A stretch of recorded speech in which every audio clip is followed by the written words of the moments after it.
Bonjour à tous, on se retrouve dans une petite vidéo unboxing sur IGN France avec un unboxing un petit peu spécial parce que là on a entre les mains le Nokia 3310, le légendaire téléphone mobile de Nokia de la fin des années 90 ou le début des années 2000, on ne sait plus trop. Donc à cette occasion, en fait, à l'occasion de son anniversaire, il ressort dans une version remasterisée, très colorée comme vous pouvez le voir. Ici, on a quelque chose de rouge-orange, mais on l'a aussi en jaune, en bleu et en gris. Déjà, on voit que la petite boîte, elle est très différente de celle d'un iPhone ou d'un autre smartphone qui est un petit peu plus imposante. Forcément, c'est un mobile jetable, hein, donc c'est quelque chose de tout petit. On ouvre la boîte, il y a un Nokia 3310, le voilà. Alors, je l'enlève de son plastique. On peut voir qu'effectivement, il y a, c'est vraiment tout ce qui est de plus basique au niveau du téléphone mobile. Il y a un petit appareil photo voilà, et un flash, donc ça c'est quand même la nouveauté du nouveau 3310. On a un écran 2,4 pouces. On va l'allumer et vous allez voir, vous allez entendre la petite musique. Je vais rapprocher de mon micro.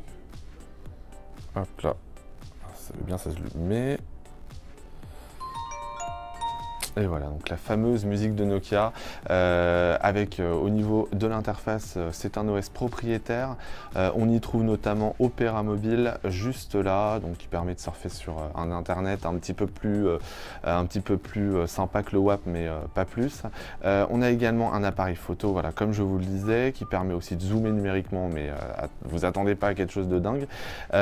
Et aussi le serpent, parce que du coup c'est plus le Snake, parce que c'est un jeu qui est géré par Gameloft et donc qui est un petit peu plus compliqué au niveau des contrôles parce que là il utilise deux touches mais pour aller dans toutes les directions, donc c'est un petit peu dommage. Et surtout c'est pas comme le précédent où il fallait juste avaler des billes.